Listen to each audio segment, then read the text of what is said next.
Welcome in our channel Education Hub for all. आप लोगों का फिर से बहुत बहुत हार्दिक अभिनंदन आपके अपने channel Education Hub for all में। तो आइए हम लोग फिर से पुनः स्टार्ट करने वाले हैं, आज प्रारंभ करने वाले हैं बिहार स्पेशल में पार्ट 3, जिसमें हम लोग देखते हैं टॉपिक वाइज टॉपिक और line by line, chapter by chapter and page bye page. Hindi में है ये बिहार सामान्य ज्ञान, क्रॉन की बिहार सामान्य ज्ञान, क्रॉन पब्लिकेशन की, जो सुधीर लाल सर के द्वारा लिखी गई है। इसमें बहुत ही अच्छे से समझाया गया है। तो आइए हम लोग आज स्टार्ट करते हैं हमारे 3rd क्लास को। आज हमारा पार्ट 3 है। वीडियो को पूरे अंत तक देखें, शुरू से लास्ट तक देखें, लास्ट में ही अच्छे से समझ में आती है। तो चलिए आज हम लोग स्टार्ट करने वाले हैं। हाँ, जो भी नए हैं, जो भी नए छात्र आए हैं, वो सब्सक्राइब कर ले, बेल आइकन को प्रेस कर ले। यदि अपने भविष्य को अच्छी दिशा में ले जाना है तो ज़रूर देखें, लाइन टू लाइन समझें। चलिए सब्सक्राइब कर लें, बेल आइकन को प्रेस कर दें, कमेंट जरूर करें और अपने सुझाव को बताएं। चलिए स्टार्ट करते हैं।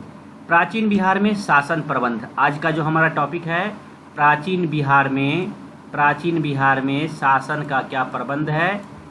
तो सबको पता है, यह सर्वविदित है कि पहले मनुष्य हुआ।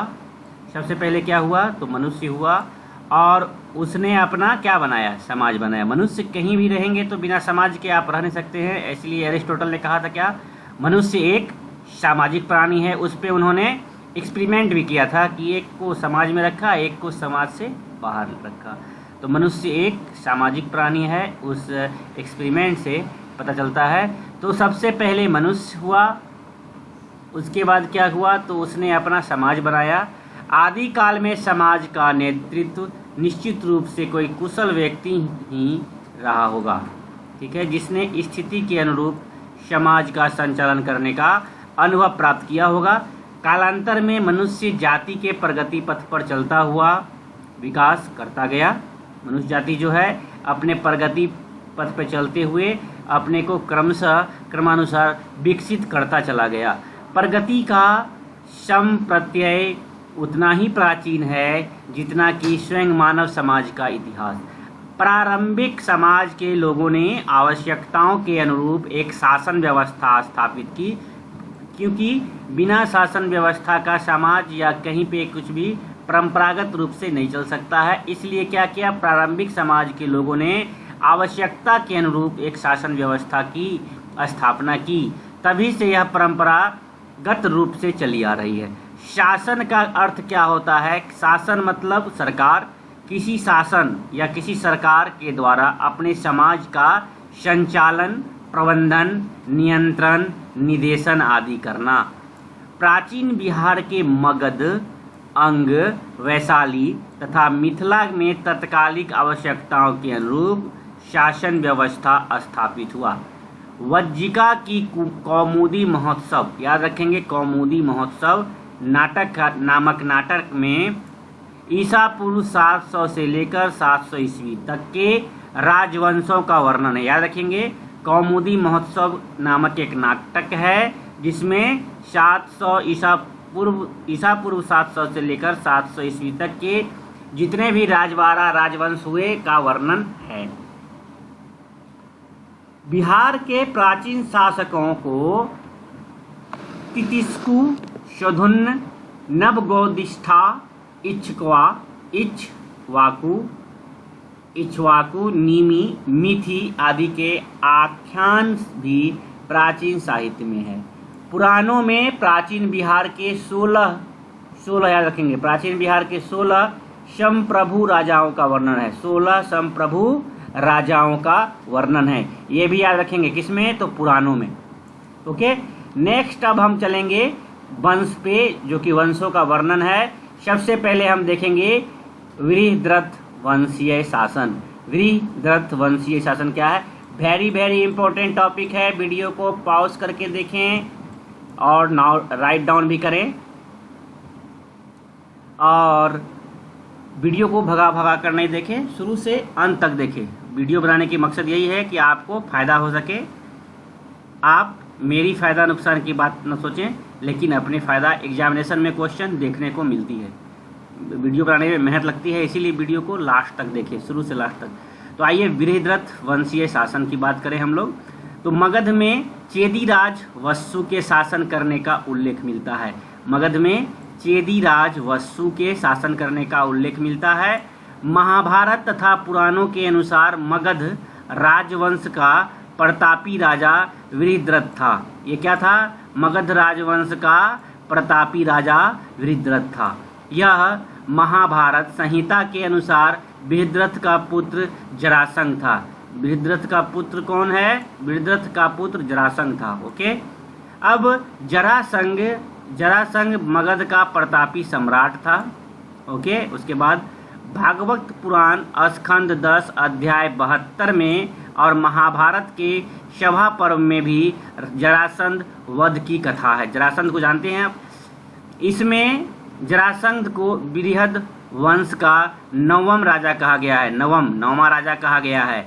उसने काशी, कौशल, चेदी, विदेह, अंग, बंग, कलिंग, पांडे, सौबीर, मद्र, गांधार आदि राजाओं को पराजित किया था। कौन? तो जरासंध। यह संहिता यानी महाभारत के अनुसार जरासंध वध के पश्चात मगध साम्राज्य प्रभावहीन हो गया था। मैंने जब जरासंध का वध हो गया उसके पश्चात, उसके बाद मगध साम्राज्य प्रभावहीन हो गया, मतलब प्रभाव नहीं रहा इस साम्राज्य का। जरासंध के पश्चात सहदेव मगध का शासक हुआ। याद रखेंगे, बृहद्रथ के बाद जरासंध के बाद सहदेव मगध का शासक हुआ। सहदेव के पश्चात बृहद्रथ वंश के अंत तक लगभग 727 ईसा पूर्व तक मगध पर 32 राजाओं के शासन करने का उल्लेख मिलता है। मगध और अंग के बीच प्रतिस्पर्धा लगी रहती थी। बृहद्रथ वंश का अंतिम राजा कौन था? याद रखेंगे, बृहद्रथ वंश का अंतिम राजा रिपुंजय था। नोट डाउन करते चलेंगे, लाइन टू लाइन पढ़े तो एग्जामिनेशन में क्वेश्चन नहीं छूटेगी, कहीं से भी पूछ देता है क्वेश्चन। बृहद्रथ वंश का जो अंतिम राजा था वो कौन था? रिपुंजय था। आप लोग कहते हैं कि पढ़ने में मन नहीं लगता, याद नहीं लगता, कहानी की तरह इसे पढ़ें। हिस्ट्री आपका अतीत है, आपका जो भी बीता हुआ कहानी होता है उस तरह से पढ़ने में इंटरेस्ट लगेगा। बृहद्रथ वंश का अंतिम राजा कौन हुआ? तो रिपुंजय था, जिसकी हत्या उसका एक मंत्री पुलिक ने कर दी थी। याद रखेंगे, राजा रिपुंजय की मृत्यु किसने की? तो पुलिक ने की। और राजा रिपुंजय कौन था? तो बृहद्रथ वंश का अंतिम राजा था। ओके, और अपने नाबालिग पुत्र को मगध के सिंहासन पर बैठा दिया। कौन? पुलिक ने रिपुंजय की मृत्यु कर अपने नाबालिग पुत्र को मगध के सिंहासन पर आसीन कर दिया था। इससे नाराज होकर भट्टिय नामक एक सामंत ने उस नाबालिग राजा की हत्या कर दी। याद रखिएगा, भट्टिय ने किसको? पुलिक ने अपने नाबालिग बेटा को जो बैठाया था उसको भट्टिय नामक एक सामंत ने उस नाबालिग राजा की हत्या कर स्वयं मगध का राजा बन बैठा। मगध राजा भट्टिय का पुत्र बिंबिसार था। अब देखिए बिंबिसार कौन था, मतलब कहानी को आप समझे। आपको पूछ देगा बिंबिसार के पिता का नाम क्या? तो बिंबिसार के पिता का नाम भट्टिय है, क्योंकि भट्टिय का पुत्र था बिंबिसार। याद रखेंगे। और भट्टिय कौन था? भट्टिय वो था जिसने पुलिक के पुत्र जो नाबालिग था उसको मारा था, एक सामंत था। पुलिक कौन था? तो रिपुंजय का एक मंत्री था। रिपुंजय कौन था? तो बृहद्रथ वंश का अंतिम राजा था। ठीक है, तो समझ गया, भट्टिय का पुत्र बिंबिसार था, या बिंबिसार का पिता कौन थे? पिता कौन था? तो भट्टिय था। पिता कौन हुआ? भट्टिय। अब देख लिए यहाँ पे भट्टिय। ठीक है, नेक्स्ट, मगध का उल्लेख अथर्ववेद, दीपवंश, महावंश तथा पुराणों में हुआ है। याद रखेंगे, आपसे पूछ देगा मगध का उल्लेख कहाँ कहाँ हुआ है। अथर्ववेद में तो हुआ ही है, साथ में दीपवंश में, महावंश में तथा पुराणों में हुआ है। नेक्स्ट देखते हैं आगे हम लोग।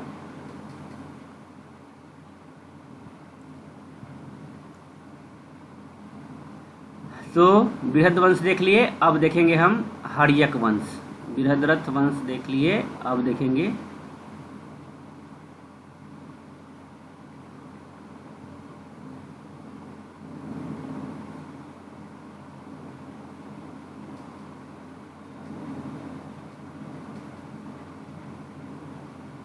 चलिए बिंबी हर्यक वंश। हर्यक वंश में क्या है अब देखेंगे। अब कौन बचा, तो भट्टिये का जो पुत्र है बिंबिसार, तो बिंबिसार का कौन सा है सामंत था, तो हर्यक वंश। बिंबिसार कब से कब तक आसीन रहा, तो 544 ईसा पूर्व से 492 ईस्वी पूर्व। मगध शासक भट्टिये का पुत्र बिंबिसार ने अपने शक्ति बल के आधार पर मगध में एक नवीन हर्यक वंश, दैट मीन्स बृहद्रथ वंश का अंत हो गया और हर्यक वंश का उदय हुआ। यही है हर्यक वंशी शासन, जिसमें पहला कौन है बिंबिसार, और बिंबिसार मगध शासक भट्टिये का पुत्र था। उसने क्या किया, अपने शक्ति बल के आधार पर मगध में एक नवीन हर्यक वंश की स्थापना की। आप याद रखेंगे हर्यक वंश का संस्थापक कौन हो गया, तो बिंबिसार हो गया। ओके, नेक्स्ट, बौद्ध ग्रंथ महावंश के अनुसार उसने 492 ईस्वी पूर्व तक अर्थात 52 वर्ष तक शासन किया था, 52 वर्ष तक पुराणों के अनुसार, और पुराणों के अनुसार मानेंगे तो 28 वर्ष। ठीक है, मगध साम्राज्य का उत्कर्ष बिंबिसार के साथ हुआ। सिंहली मीन्स श्रीलंका के बौद्ध ग्रंथ महावंश के अनुसार बिंबिसार 15 वर्ष की अल्पायु में मगध का शासक बना था। मात्र 15 वर्ष के अल्पायु, नाबालिग था, 15 वर्ष के अल्पायु में ही वो महावंश के अनुसार बिंबिसार क्या बना था, शासक बना था मगध का। बौद्ध ग्रंथों के अनुसार बिंबिसार 80,000 गांवों मतलब जनपद का अधिपति था। ओके, उसके समय मिले जुले कई गांवों को आपन कहा जाता था। याद रखेंगे, कई गांवों को आपन कहा जाता था। प्रारंभ में उसकी राजधानी गिरिब्रिज थी। याद है, मगध की राजधानी प्रारंभ में कहाँ थी, गिरिब्रिज, इसको राजगिरी भी बोलते हैं। पर बाद में उसे राजगिरी में विशाल दुर्ग का निर्माण कर वहाँ हस्तांतरित कर दिया गया। राजगिरी गिरिब्रिज के बहिर्भाग में था। उसने वैवाहिक संबंध स्थापित कर राज्य का विस्तार भी किया था, साथ ही अपनी विजयों से भी राज्य का विस्तार किया था। कौशल नरेश प्रसेनजीत, जो तक्षशिला विश्वविद्यालय का स्नातक था, उसने अपनी बहन महाकोशला का विवाह बिंबिसार से कर दहेज के रूप में श्रृंगार खर्च के लिए काशी में 1 लाख की आमदनी वाला क्षेत्र जागीर में उसे प्रदान किया था। अब बिंबिसार की पत्नी कौन हुई, महाकौशला। महाकौशला किसकी बहन थी, तो महाकौशला प्रसेनजीत, कौशल नरेश प्रसेनजीत की बहन थी। महाकौशला से बिंबिसार पुत्र कुनिक यानी अजातशत्रु हुआ था। इसका नाम बिंबिसार का पुत्र जो है कुनिक था नाम, कुनिक याद रखेंगे, कुनिक, उसी को अजातशत्रु कहता है। अब आगे देखेंगे कैसे बिंबिसार अजातशत्रु कैसे बिंबिसार वो क्या करता है हुआ था। बिंबिसार का एक विवाह वज्जी राजा, एक विवाह देख लिए यहाँ प्रसेनजीत, कौशल नरेश प्रसेनजीत की बहन से हुआ महाकौशला से, जिससे कि अजातशत्रु पैदा हुआ, जो कुनिक कहा गया। और एक बिंबिसार एक और जो विवाह किया था वज्जी राजा चेटक की पुत्री चेलना वैदही से हुआ था। एक हो गया चेलना से, चेटक की राजा वज्जी राजा चेटक थे, चेलना से और महाकौशला से। जिस महाकौशला से कौन हुआ, तो कुनिक यानी अजातशत्रु, और चेलना वैदही से हुआ था, जो वर्धमान महावीर के मामा की पुत्री थी। कौन थी, तो चेलना कौन थी, तो वर्धमान महावीर जो थे उसके मामा की पुत्री थी। चेलना विदेही से बिंबिसार पुत्र हल और बेहल हुए, यानी कि 3 हो गए बच्चे, एक कुनिक यानी अजातशत्रु, दूसरा हुआ कौन, बिंबिसार के पुत्र हल और बेहल हुए। तीसरी पत्नी थी इसकी मद्रकुल, मध्य पंजाब की राजकुमारी, मद्रकुल मतलब मध्य पंजाब की राजकुमारी क्षेमा के साथ। एक महाकौशला, चेलना और क्षेमा। क्षेमा 3 पुत्र हो चुके हैं, क्षेमा थी। बिंबिसार के आरंभिक शासन काल के दौरान वर्धमान महावीर 6 वर्ष तक मगध के क्षेत्र में नवीन जैन दर्शन का प्रचार करते रहे। राजगृह में अनेक चातुर्मास व्यतीत किए थे, यानी कि जैन ग्रंथ का कल्पसूत्र। बिंबिसार आरंभ में जैन धर्मावलंबी था। महावीर जब राजगिरी के गुरनासल चैत्य में निवास कर रहे थे, वहाँ पहुंचकर महावीर का दर्शन किया था बिंबिसार ने। उसने जीव हत्या तथा हर तरह की बलि प्रथा पर राजकीय रोक लगा दी थी। याद रखेंगे, बिंबिसार ने ही क्या की थी, किसी भी प्रकार के जीव की हत्या बलि पर राजकीय रोक लगा दी थी। वह प्रारंभ में महावीर के अहिंसा नीति का पालक था। याद रखेंगे, प्रारंभ में उसकी शासन व्यवस्था नियंत्रित, दंड विधान, पुलिस व गुप्तचर व्यवस्था सशक्त थी। कृषकों, शिल्पियों, कारीगरों, विद्वानों आदि को राजकोष से सहायता प्रदान किया जाता था। महापात्र, सेनापति, व्यावहारिक आदि पदाधिकारियों का उल्लेख जैन व बौद्ध ग्रंथों में हुआ है। बौद्ध चीनी तीर्थयात्री वेनसांग ने बिंबिसार पुल का उल्लेख किया है। याद रखिएगा, वेनसांग ने, जो चीनी यात्री थे, बिंबिसार मार्ग और बिंबिसार पुल का उल्लेख किया है। वह कुल उपज का 1/6 भाग भूमि कर के रूप में लेता था। याद रखिएगा, बिंबिसार का जो कर था 1/6। कई महाजनपदों के राजदूत भी राजगिरी में निवास करते थे। बिंबिसार प्रथम भारतीय शासक था जिसने अस्थाई सेना बना रखी थी। वेरी वेरी इंपॉर्टेंट, ये क्वेश्चन हमेशा बहुत बार रिपीट हुआ। याद रखेंगे क्या, तो बिंबिसार प्रथम ऐसा भारतीय शासक था जो अस्थाई सेना बना रखी थी, जिसके कारण उसे सैन्य भी कहा जाता था। सैन्य किसे कहा जाता था, तो बिंबिसार को। उसने पहली बार हाथी का प्रयोग युद्ध के दौरान किया था। याद रखिएगा, उसने ही पहली बार हाथी का प्रयोग युद्ध के दौरान किया था। उसने ही अस्थाई सेना बनाई थी जिसे सैन्य कहा गया। ये 2 क्वेश्चन यहाँ से हो गया, 1 और 2। जो देखेंगे वो समझेंगे, जो भगा देंगे समझ नहीं आएगा।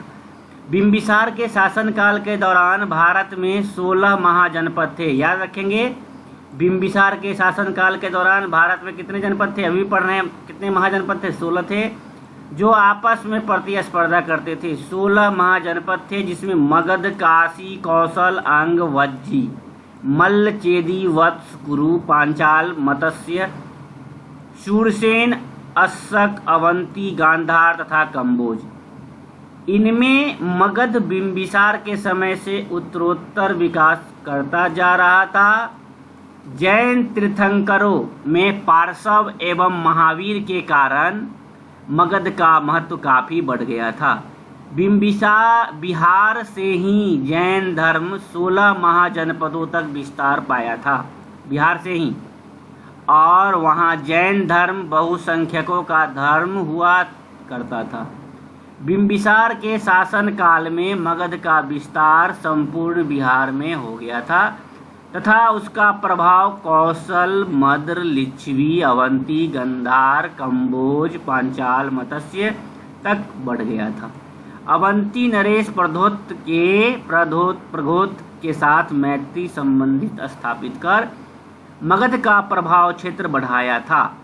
विदुर, पंडित, जातक, महावन, वग तथा शोनदंड सूत से बिंबिसार की अंग पर विजय की पुष्टि होती है। बिंबिसार के शासन काल में गौतम अथवा सिद्धार्थ ने गया के निरंजना नदी के किनारे, याद रखिएगा, बिंबिसार के शासन काल में ही गौतम बुद्ध जो निरंजना की नदी, यानी जिसको अभी फल्गु बोलते हैं, के किनारे, वर्तमान बोध गया जिसे बोलते हैं, किनारे, आज हम लोग 2 को खत्म करेंगे।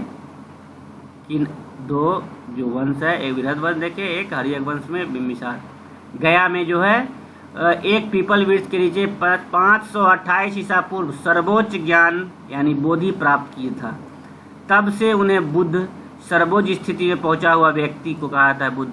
कहा जाने लगा। 528 ईसा पूर्व। गौतम बुद्ध जब बुद्ध बन गए तब वह गया से चलकर सारनाथ यानी वाराणसी, सारनाथ को वाराणसी बोलते हैं, याद रखेंगे, वाराणसी पहुँचे और वहाँ उन्होंने बौद्ध संघ की स्थापना की। सारनाथ यानी वाराणसी में बौद्ध संघ की स्थापना के साथ बौद्ध धर्म का प्रादुर्भाव हुआ।